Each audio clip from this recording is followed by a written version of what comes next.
SIDA. Más de 1.300 alumnos de una academia naval en Guayaquil fueron evacuados tras la fuga de una sustancia tóxica. 4 menores recibieron asistencia médica. En lo internacional, analizamos los resultados electorales en América del Sur. Se inauguró el primer centro psicotrans, cuyo objetivo es brindar apoyo psicológico gratuito. Así empieza la noticia, emisión estelar.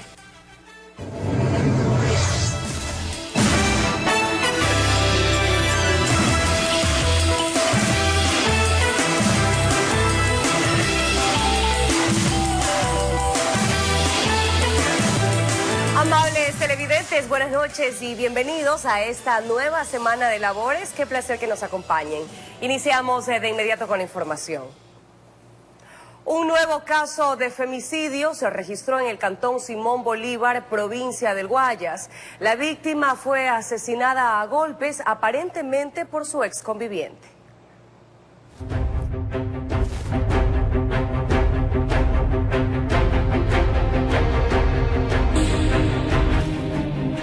Como María Uriarte Bastidas, de 49 años, fue identificada la nueva víctima de femicidio.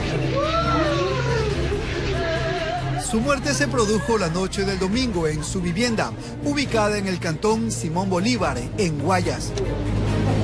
Según sus familiares, habría sido atacada por su expareja sentimental, con quien se había separado desde hace aproximadamente un año. El conviviente de mi tía ha llegado a la casa y la ha golpeado. El médico dice que hay costillas fracturadas. Ya ellos estaban separados, sino que él llegaba a visitar a su hijo. En esas visitas siempre han habido discusiones, problemas. La mujer fue trasladada hasta la casa asistencial más cercana. En el sitio solo se comprobó su deceso. Si nosotros llegamos al cantón Simón Bolívar, si había una persona fallecida dentro de un vehículo, empezamos a extraerla porque había mucha gente. El crimen se produjo aparentemente en presencia del hijo de ambos, quien tiene 8 años. Luego de cometer el hecho de sangre, el hombre huyó del sitio e intentó refugiarse en el sector Valdés del Cantón Milagro. Sin embargo, familiares de la mujer dieron con su ubicación y alertaron a la policía. Este hombre siempre ha maltratado física y verbalmente a ella. Siempre ha estado sometida a una mujer sola, cristiana, evangélica. Este sería el 6º caso de femicidio que se registra en lo que va de octubre a nivel nacional, mientras que en todo el año la cifra asciende a 45, es decir, un poco más de 4 casos por mes. Informó Jorge Salazar.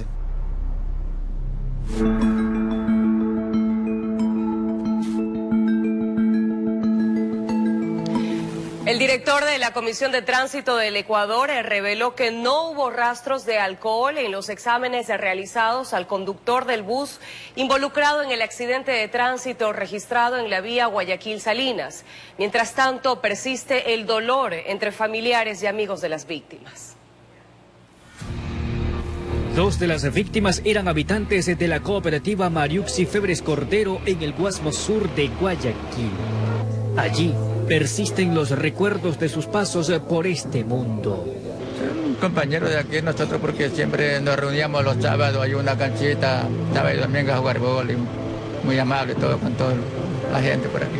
Santo ya venía, como nosotros íbamos, éramos una sola. Y saber que un momento a otro se nos fue de una manera tan brusca, tan fea.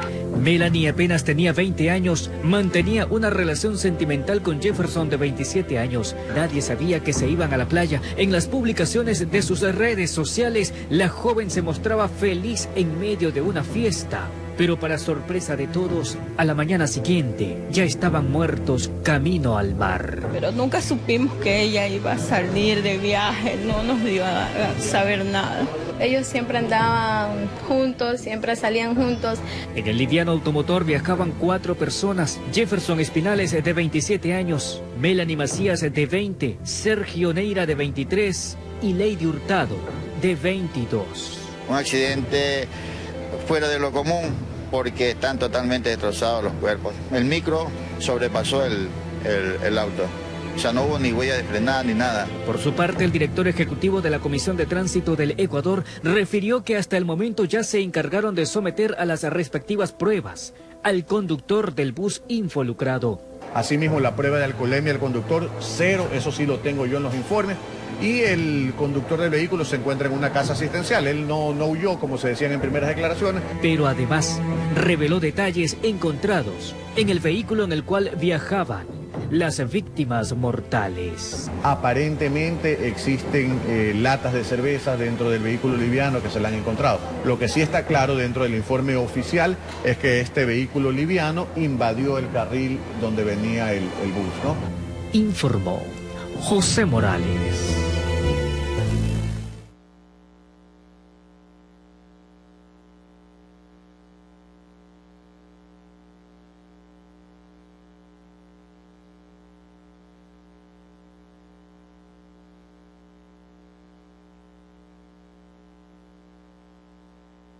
El representante de la Oficina de Investigaciones de Accidentes de Tránsito, OIAT, en la provincia de Santa Elena, se pronunció acerca del accidente ocurrido la madrugada del domingo, donde fallecieron 4 personas. Señaló que el auto Kia de placas GTC 8113 habría invadido el carril contrario. Bueno, eso es voz populi, yo no puedo tapar el sol con un dedo, y eso, claro, hasta el que no es especialista en tránsito lo va a observar, porque el punto de impacto donde fue, el vehículo pequeño, desgraciadamente invade el carril de una manera sorpresiva, dándose la colisión, el impacto frontal con el vehículo más grande, que lo sobrepasó, porque tampoco tuvo tiempo para frenar. No hay huellas de frenada, ni del auto pequeño, ni del micro. A las 4 de la tarde del domingo fue localizado en una clínica particular el conductor del bus de transporte involucrado en el accidente, donde este lunes se realizó la audiencia de flagrancia. El abogado defensor del conductor señala que su defendido nunca abandonó el lugar y que a pesar de las heridas colaboró en el rescate de los ocupantes del vehículo pesado. Él lo que hizo es colaborar en trasladar a los pasajeros que él llevaba consigo, y luego de esto pues tuvo un desmayo, quebrantó su salud, pues tenía fuertes dolores en la columna, en el pecho, se desmayó, y los moradores y las personas que pasaban por el sector le trajeron a esta clínica, en la cual ingresó a las 6 de la mañana. Aproximadamente 30 minutos duró la diligencia. La fiscal que lleva el caso se pronunció. En esta audiencia se discutió la situación jurídica de la persona que se encuentra en vigilancia y observación médica. El señor está aturdido, está golpeado, no se ubica en tiempo, en espacio. Ahora se esperan los resultados de las investigaciones para determinar al culpable de este fatal accidente. La causa basal, que es la que tiene que venir en los posteriores días, nos va a dar el resultado de quién es el autor de este delito culposo con este resultado de muerte. Desde la provincia de Santa Elena informó Darwin Villao. Acabamos de escuchar los detalles desde la audiencia de flagrancia en este lamentable suceso que dejó 4 personas fallecidas. Ahora, amables televidentes, les informamos que la policía rescató a un menor de 8 años, quien fue encontrado encadenado a una silla en el sur de Quito. La supuesta responsable sería su madre, quien habría justificado la acción, señalando que lo hacía para que no se escape cuando ella salía a trabajar.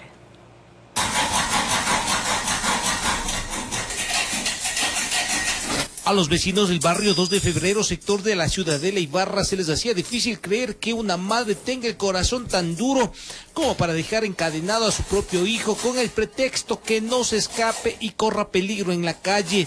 Por fortuna para el pequeño de 8 años, el dueño de casa escuchó los gritos de auxilio y empezó el operativo de rescate. Claro, llévenlo. Que el niño dice, vecino, ayúdeme, dice mi mamá, me dejó encadenando. Cuando los uniformados ingresaron al departamento, encontraron al pequeño encadenado a una silla del comedor. Lo único que podía hacer mover los ojos, respirar y gritar. La cadena y un candado impedían que se mueva, es decir, entre comillas, secuestrado, supuestamente por su propia madre.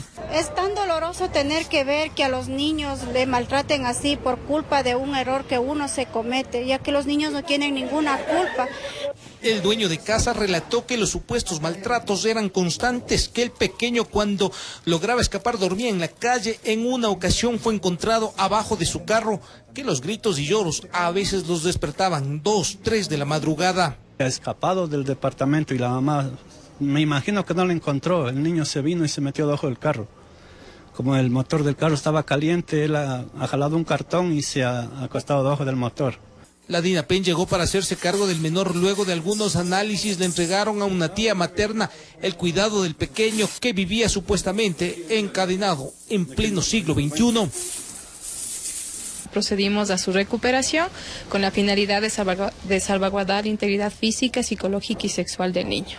Las investigaciones están en marcha. En el examen médico el niño aparentemente no presentaba huellas de violencia. La madre no ha sido detenida. Por ahora no habría causal para su privación de libertad. El procedimiento no da para la detención, en vista que el menor no se encontraba con ninguna huella de maltrato.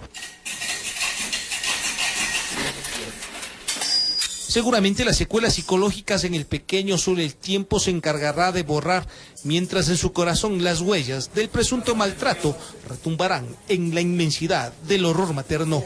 En Quito informó Iván Casamen.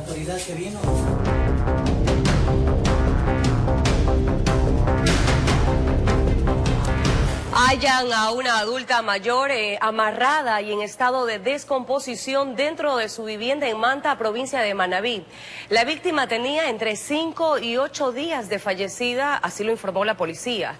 El cuerpo fue encontrado por un hijo de la mujer.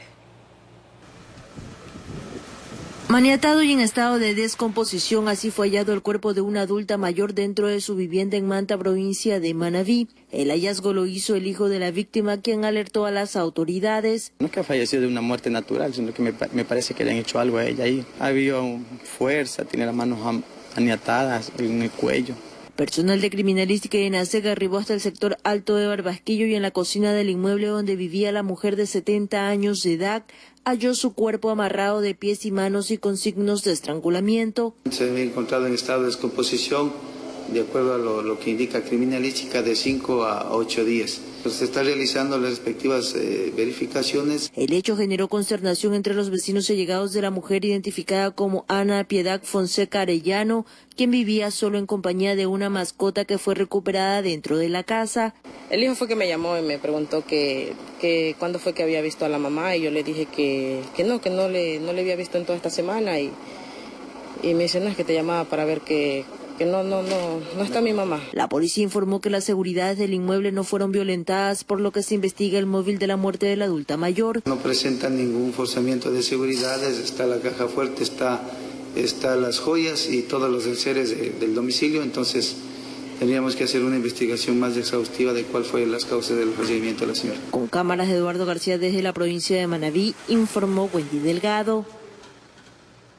Más de 1.300 alumnos de una academia naval fueron evacuados tras la alerta de una supuesta fuga de una sustancia tóxica en un taller de montacargas ubicado cerca del plantel en la ciudadela Los Sauces, al norte de Guayaquil. 4 menores recibieron asistencia médica. Faltaban 2 horas para la salida, pero un fuerte olor obligó a los directivos de una academia naval en el norte de Guayaquil. Porque nos dijeron que había una fuga de gas y nos llamaron para que vengamos a ver a los niños. Y ahorita es un colapso con los niños y los padres que están preocupados. Han tomado las debidas precauciones y nos llamaron antes con mucha anticipación. 1 a 1 salieron deprisa, acompañados de sus padres y madres de familia. Las actividades en este edificio, que es de 9º a 3º de bachillerato, se dan de manera normal, se van a dar de manera normal, porque la novedad se presenta es en las casas que están junto al edificio inicial y de escuela. Decenas de bomberos de la División de Emergencias acudieron al taller de montacargas a pocos metros del plantel. Yo dejé fumigando para la rata el día sábado a las 3 de la tarde porque nos fuimos hasta el día que abrimos. Y había un olor, pero no es, pienso yo que no es eso. Porque aquí tengo 2 niñas. ¿Qué pasó con las niñas? ¿Qué tipo de fuga tuvieron? ¿Qué tipo de gas? Si fue laboratorio, fue algún gas que tuvo, qué sé yo, en las aulas. Luego de varias horas de levantamiento de información por parte del Cuerpo de Bomberos de Guayaquil, se pudo determinar que aquí no se había diseminado ninguna sustancia química, sino un aceite. Obviamente aplicaron un solvente que es lo que ocasionó que se levante esa toxicidad en el ambiente. 4 niños menores con problemas respiratorios, síntomas de mareo, un poco de náusea, y los cuales fueron atendidos en las ambulancias de nosotros. Pero las normas de prevención se aplicaron a tiempo, en una semana que para ellos será más corta de lo que el feriado dispone, informó Jorge Escobar. El área de brevetación de la Comisión de Tránsito en el centro de Guayaquil abrió nuevamente al público tras cambiar el 90% del personal administrativo. Las investigaciones de la presunta red de tramitadores podría dejar más personas detenidas en los próximos días. Volvieron a abrir las puertas del área de brevetación de la Comisión de Tránsito del Ecuador en el centro de Guayaquil. Aquí unos llegaron con los respectivos documentos y otros con muchas dudas. Como usted tenía que venir el día viernes, fue a la agencia ya de San Borondón, ¿fue? Sí. Ya, y no le pudieron atender, venga el día viernes, como el viernes feriado, jueves. Lo del viernes para el jueves también. Jueves y viernes para el jueves. Los del martes, miércoles. Estas fueron aclaradas por personal de la institución de tránsito que, según su director ejecutivo, empezaron los cambios en ese lugar desde el área administrativa, específicamente la que tiene contacto con los usuarios. En este espacio, renovado alrededor de un 90% del personal administrativo, no podemos tampoco juzgar a todas las personas, sin embargo, es un cambio administrativo, como le indico, y he cambiado prácticamente a todas las personas. Esto se ejecuta después de los allanamientos que dejaron 3 detenidos la semana anterior, que las autoridades manifestaron que pertenecían a una red de corrupción que se dedicaba a tramitar licencias. Entre los aprehendidos se encuentra un funcionario. Su área específica me parece que era para el área de asesoría jurídica, sin embargo tenía varios años aquí. Él se encontraba encargado de lo que era en el área de examen teórico y a su vez también iba a las oficinas al lado en donde estaba asesoría jurídica. Y según las investigaciones, habría la posibilidad que en los próximos días hayan más procesados. Hay que ser claro, porque para que haya estado pasando esto de aquí es porque muchas veces era en complicidad o se vencían las personas de la vista gorda. Las investigaciones aún continúan, se encuentran dentro de la etapa todavía de explotación de los monitores, de los CPUs. Y desde el área de espera también le declaran la guerra a los tramitadores. Las personas que aceptan eso, quieren hacer eso, son personas que no son capaces de todo. Limitarse a no continuar con esta cadena, ¿no?, que perjudica a todos. Eso depende de la persona, porque cada cual decide si quiere irse rápido o esperar y hacer las cosas legal. Así que está en usted también en no abrirle el camino a aquel negocio ilegal que dejó a muchos perjudicados y a otros con miles de dólares en sus bolsillos, informó Charlie Pisa. La ministra de Educación, Montserrat Creamer, dio a conocer cómo se recuperarán las clases que se suspendieron por los 11 días de protestas. Escuchemos. Ellos tendrán 7 días presenciales en la sierra y 6 días en la costa. Y tendrán trabajo autónomo, que cada unidad educativa definirá cuánto de trabajo autónomo necesita de acuerdo al contexto. Quiero decir que si el calendario acaba en una determinada fecha, simplemente se prolonga una semana más, es decir, 5 días, semana y media más, en el caso de la sierra, y 6 días en el caso de la costa. Por pedido del Gobierno Nacional, miembros de la Comisión Interamericana de Derechos Humanos se encuentran en el país recogiendo testimonios de los afectados en las protestas. Al final emitirá un informe que será entregado a las autoridades ecuatorianas con recomendaciones. De forma reservada se reunirán con el presidente Lenín Moreno. Son 5 delegados de la Comisión Interamericana de Derechos Humanos CIDH, que hasta el miércoles receptarán testimonios de quienes se sienten afectados por los 11 días de protestas. El gobierno ha invitado a Naciones Unidas, a la Comisión Interamericana de Derechos Humanos y a todo organismo que quiera venir a ver lo que ocurrió en materia de derechos humanos en estos 12 días. Nosotros no tenemos nada que ocultar. Uno de los primeros en llegar fue Rodrigo Gómez de la Torre, presidente de la Cámara de Agricultura. ¿Para quién? Los indígenas no son las únicas víctimas. Que cuando se bloquean vías, cuando se afectan comercios, cuando se paraliza el trabajo, hay afectación directa a los derechos humanos de productores, de comerciantes, del sector turístico. Los testimonios se los toma a puerta cerrada en un hotel en el norte de Quito. Julio Toroche relata que perdió el ojo izquierdo cuando prestaba sus servicios en las manifestaciones como brigadista de paz. El Trucutú, en la 12 de octubre, que estaba parado a unos 6 metros de distancia de nosotros, nos empezó a bombardear con gases lacrimógenos. En el momento fui impactado con un proyectil en el ojo izquierdo.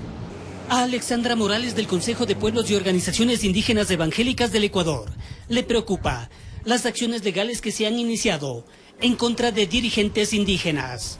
Lo cual nosotros no estamos de acuerdo porque nosotros actuamos en marco de la Constitución, haciendo referencia al artículo 98, que es nuestro derecho a la movilización.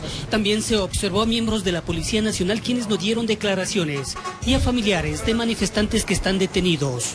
Manuel Pérez, en nombre de la sociedad civil, llegó con una denuncia de odio por las declaraciones de Jaime Vargas de la Confederación de Nacionalidades Indígenas del Ecuador, CONAIE, en contra del presidente de la República, Lenín Moreno.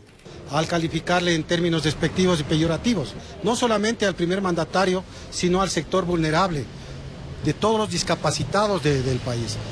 Priscila Pavón, hermana de la prefecta de Pichincha, espera que la CIDH otorgue medidas cautelares a favor de la funcionaria pública. Tenemos entendido que el día miércoles asistirán a visitar en la Tacunga a Paola. Ella está, como decimos, está recluida en una de las cárceles de mayor peligrosidad del país. Freddy Carrión, defensor del pueblo, puso en manos de la Comisión Interamericana el estudio que ellos efectuaron. 8 personas han perdido un ojo dentro de los manifestantes. Esos son lesiones permanentes. El Estado tendrá que reparar a nivel material e inmaterial. El nivel material implica las indemnizaciones que se crean del caso. De forma reservada, los miembros de la Comisión Interamericana se reunieron con el ministro de Defensa, Contralor y el canciller.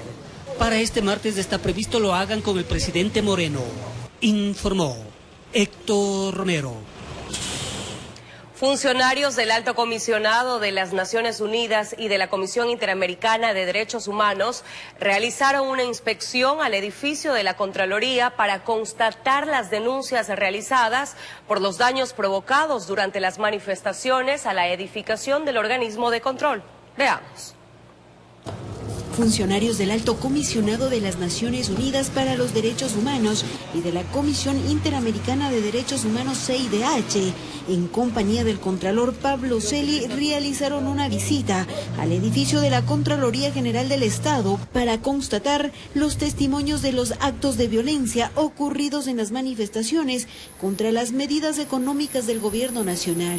Con respecto a los documentos sensibles que reposaban en el edificio, el funcionario mencionó: la reconstrucción integral de esto supondrá, evidentemente, un conjunto de medidas de tipo técnico, medidas que incluyen la restauración de documentos físicos, para lo cual deberemos proceder con las fuentes originarias y las cadenas de custodia de esos documentos, y la compatibilización de los archivos informáticos de la institución con la documentación perdida.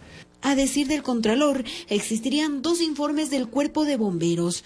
Uno, donde se menciona que el incendio habría sido provocado, y el otro, donde se realizan recomendaciones para que se haga un estudio de estructuras para determinar si el inmueble puede ser rehabilitado o demolido. Se usaron material de alto impacto inflamable. Tras esta visita, las autoridades de estos 2 organismos realizarán un informe con sus perspectivas. Entiendo que hay una amplísima agenda en donde estos organismos tienen reuniones tanto con instituciones de Estado como con instituciones de la propia sociedad civil, de tal manera que puedan tener toda la información para que su criterio llegue a profundizar en todos los elementos que han incidido en una circunstancia que no solamente lesiona fuertemente a la institucionalidad pública del país, sino que también ha sido desgarradora para el tejido social. Al momento, más de 1000 empleados que trabajan en la Contraloría se encuentran distribuidos en 12 instituciones públicas hasta que se defina la situación del organismo de control, informó Patricia Aldaz.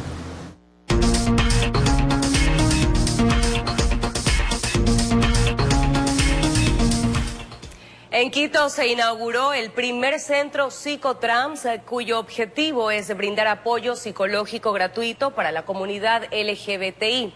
La atención estará dirigida por la organización sin fines de lucro Silueta X. Varias estadísticas de la organización Silueta X mencionan que en el país existen más de una centena de lugares donde se promociona el apoyo psicológico, en especial a la población trans. Sin embargo, existen denuncias de que en estos centros se vulneran los derechos de los ciudadanos. Incluyen dentro de estos centros o terapia de reconversión a sus hijos, la mayoría de los casos. Ocurrió en la costa, era un compañero transmasculino que fue inducido en uno de estos centros, querían que obviamente retornara a ser mujer, entre comillas. Entonces, con el pasar de los días que estuvo allí, fue objeto de violación por parte del director, quedó embarazado. Por lo cual el objetivo de este nuevo centro es guiar a la población LGBTI para evitar que por el desconocimiento sean violentados. Hay una despreocupación con respecto a la salud mental, y sobre todo en estos casos que tienen que ver con estas clínicas o centros de conversión que lamentablemente siguen proliferando en el país. Será una atención personalizada, confidencial y gratuita, según lo señalaron los representantes de la organización Silueta X, quienes son los pioneros en la creación del primer centro psicotrans en el Ecuador, cuyo objetivo es brindar apoyo psicológico a estos grupos sociales. Además, del Estado, a través de la Secretaría de Derechos Humanos, trabajará junto a varias organizaciones sociales para promover políticas públicas que amparen a estos grupos. En lugar de irrespetar sus derechos y encerrarlos y tratar de cambiar sus decisiones, pueda ser de una manera más bien profesional, empática y basada en una construcción. En el caso de requerir soporte jurídico o médico, el Centro Psicotrans direccionará y acompañará a los usuarios en el proceso, informó Sofía Vintimilla. Enseguida, desarticulan presunta banda de extorsionadores y robacarros. Hay ecuatorianos y venezolanos detenidos.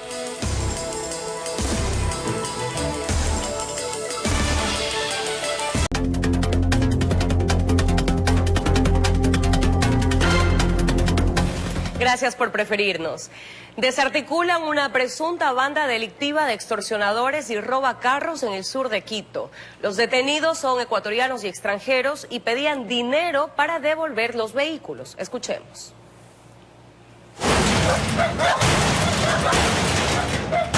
Los seguimientos y trabajos de inteligencia permitieron llegar a los agentes de la Policía Judicial del Distrito Metropolitano de Quito hasta el sector de Caupicho Sur de la capital. En el estacionamiento de una vivienda fue ubicado un auto robado el miércoles de la semana pasada. ¡Abre la puerta! ¡Ven para acá! ¡Abre la puerta! ¡Bótate al piso! ¡Bótate al piso! Con la ayuda también del ECU 911, determinamos que el vehículo tomó destino hacia el sur de acá de la ciudad de Quito. La supuesta banda delictiva utilizaba un vehículo tipo taxi para camuflar sus movimientos. En primera instancia fue detenido el carro amarillo y 3 de sus ocupantes. Había que ir por quien sería el presunto líder de la organización dedicada al robo de autos, por los que pedían dinero para devolverlos. Esta es una modalidad delictual, ¿no? La utilización de vehículos tipo taxi para el cometimiento de diversos delitos. Los presuntos involucrados, 2 nacionales y 2 venezolanos, a uno de los ecuatorianos lo levantaron de la cama. Al parecer el negocio les rendía mejor extorsionando a los propietarios de los vehículos que vendiendo los carros parados. Los agentes de la PJ indicaron que el monto dependía de la marca y año del vehículo. El modus operandi era contactarse con la víctima, obviamente pedirle una suma de dinero para entregarle el vehículo a cambio. En este caso contactaron al propietario a través de redes sociales, como se trataba de un auto del año 2000. En un inicio le solicitaron $300 para devolver el vehículo, pero con el pasar de las horas y días, el monto se iba incrementando. Después subieron a $500. Este vehículo había sido robado en días anteriores y el día de hoy hemos logrado la recuperación del mismo. Esperan que aparezcan más perjudicados para que los supuestos amigos de extorsionadores se queden un buen rato encerrados bajo sombra. La denuncia es fundamental.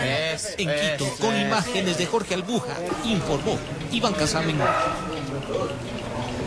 Un trabajador perdió la vida al caer del 7º piso de un edificio en construcción en Cuenca, provincia de La Suay. El hombre de 38 años de edad era oriundo de Ibarra. Un día dramático y de dolor vivieron tanto obreros como contratistas de la construcción de un edificio ubicado en la vía Mesicata de la capital Azuaya ante el inesperado fallecimiento de Germán Troya, de 38 años de edad, oriundo de Ibarra, quien se encontraba laborando en el 7º piso del condominio. Un lamentable hecho de una persona que aparentemente se ha precipitado desde un 7º piso de un edificio que se encuentra en construcción, cayendo sobre la primera planta. A decir de las autoridades policiales, la tragedia se habría producido en el momento en el que el desafortunado hombre cumplía con su tarea diaria de trabajo encomendada. Se está en la investigación todavía para verificar en sí las causas de este accidente, a ver si es que es o falla humana o ver qué situaciones ha conllevado para que esta persona caiga del 7º piso. La fatal caída cobró la vida de Germán, cuyo cuerpo fue a parar estrepitosamente en el primer piso y nada se pudo hacer, puesto que murió de inmediato producto del fuerte impacto. Según versiones de las personas, le han querido dar primeros auxilios, pero para lo cual no ha reaccionado. Según el jefe policial, será la autopsia de ley la que determine las causas del deceso de la víctima. Nos vamos a trasladar conjuntamente personal de criminalística al centro forense con el fin de verificar las heridas, ya que a simple vista no se pudo verificar, no se obtuvo ninguna herida a la vista, entonces puede que sea más por la parte interna que haya sufrido una hemorragia interna de la persona. Los encargados de la obra no quisieron dar declaraciones sobre lo sucedido, argumentando el momento de pesar por el que estaban pasando por este lamentable hecho. El cuerpo del trabajador fue llevado al centro forense para la necropsia de ley, informó desde la ciudad de Cuenca Francisco Ramírez. En otro tema, con 7 votos a favor, la Comisión de Régimen Económico aprobó el informe para primer debate del proyecto de ley sobre las reformas tributarias a fin de que sea remitido para su debate en el Pleno de la Asamblea. Fue una carrera contra el tiempo. Más de 40 comparecencias se receptaron para realizar el informe para primer debate de la llamada Ley de Crecimiento Económico. El documento, que no es acogido por la Comisión en unísono, tiene puntos claves de los acuerdos entre los legisladores en temas puntuales y de carácter social. Por ejemplo, es en el tema, aquí en el pleno de la Comisión, en el tema de los créditos educativos, para los becarios y para quienes habían recibido créditos educativos. Un segundo punto, el tema de las cajas solidarias. También es un tema que hay que buscar el contraste, es de la telefonía, porque el impacto sería a todos los sectores. Pero por otro lado, las discrepancias también son bastantes y estas estarían alineadas a la forma en cómo se está tratando la norma. Lo que se ha hecho es recoger las preguntas que nosotros hemos planteado a lo largo de las comparecencias, pero nos preocupa que no se haya generado un ambiente de debate.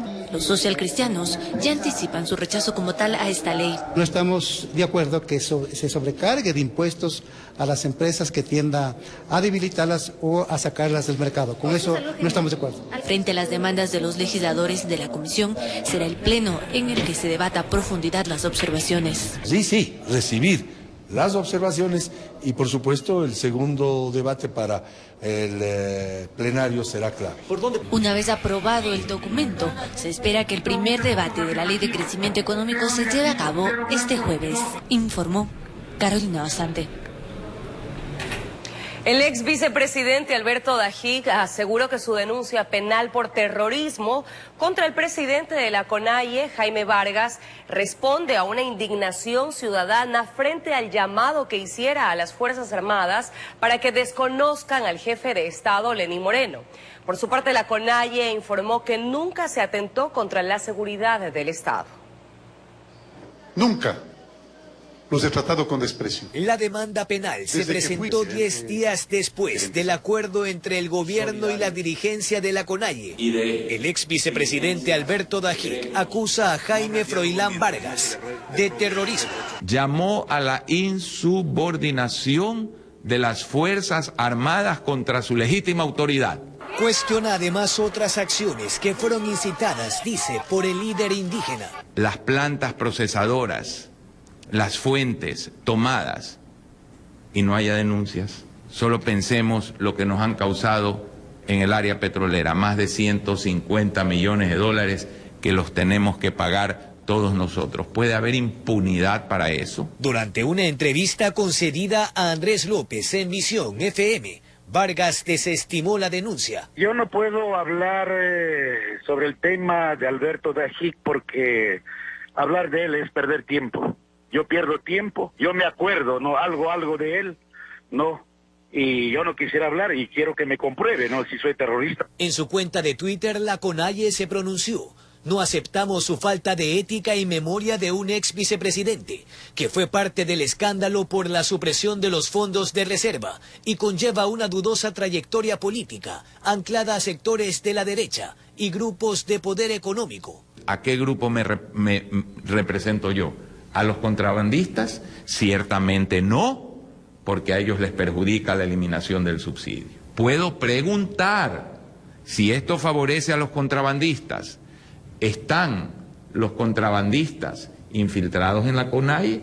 Y que lo único que busca con su denuncia, afirma, es crear conciencia ciudadana sobre todo lo que sucedió en los 11 días más largos de octubre. Informó Jorge Escobar. Mañana en nuestro espacio de opinión estará Osvaldo Chica, secretario general de la Central Única de Trabajadores, con quien abordaremos temas de gran interés.